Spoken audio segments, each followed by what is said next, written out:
Good morning, everybody. Welcome into the Hoop Hogs video mailbag. I'm Curtis Wilkerson with Inside Arkansas and the pod at the Palace.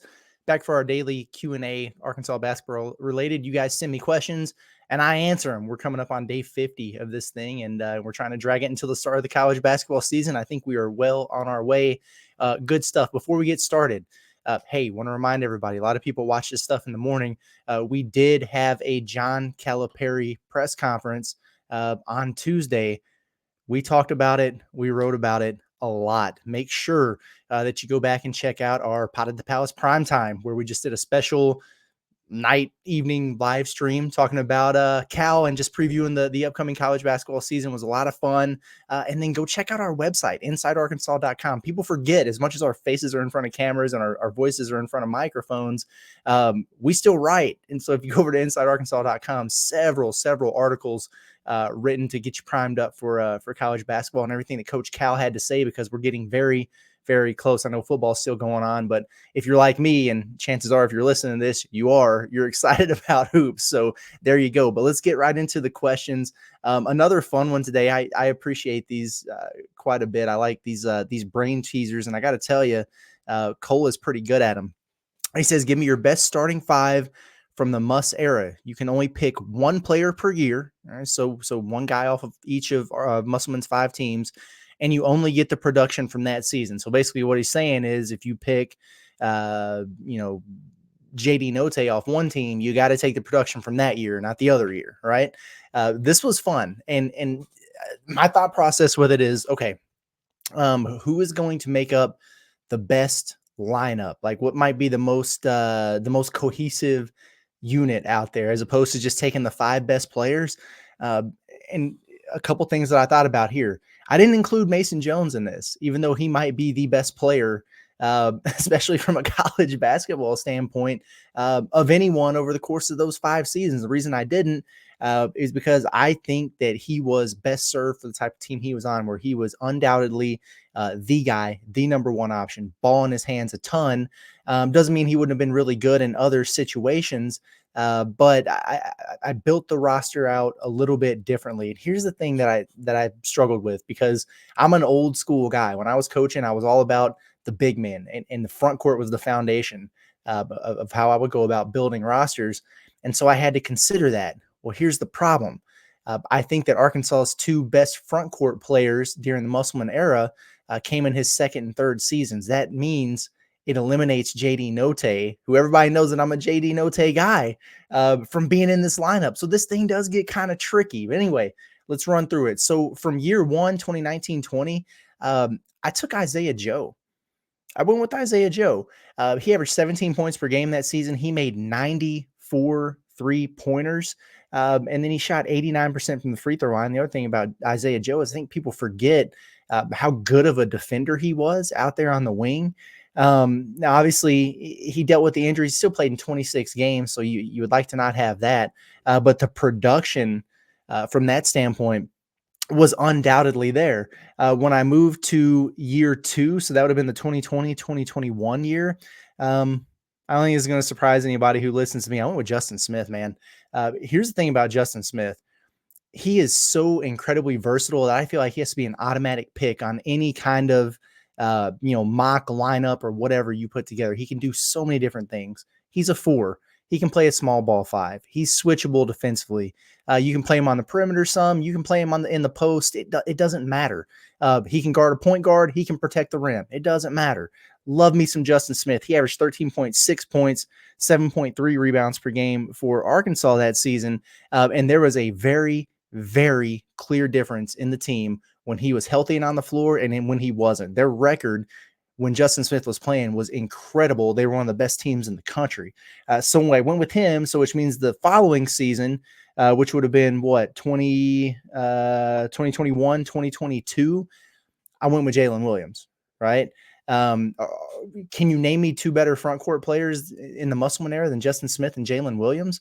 And so by doing it this way, you get the best version of Jalen Williams. He burst onto the scene alongside Justin Smith as a true freshman. His sophomore year, he was incredible. Nearly averaged a double-double in that season. In fact, maybe he did.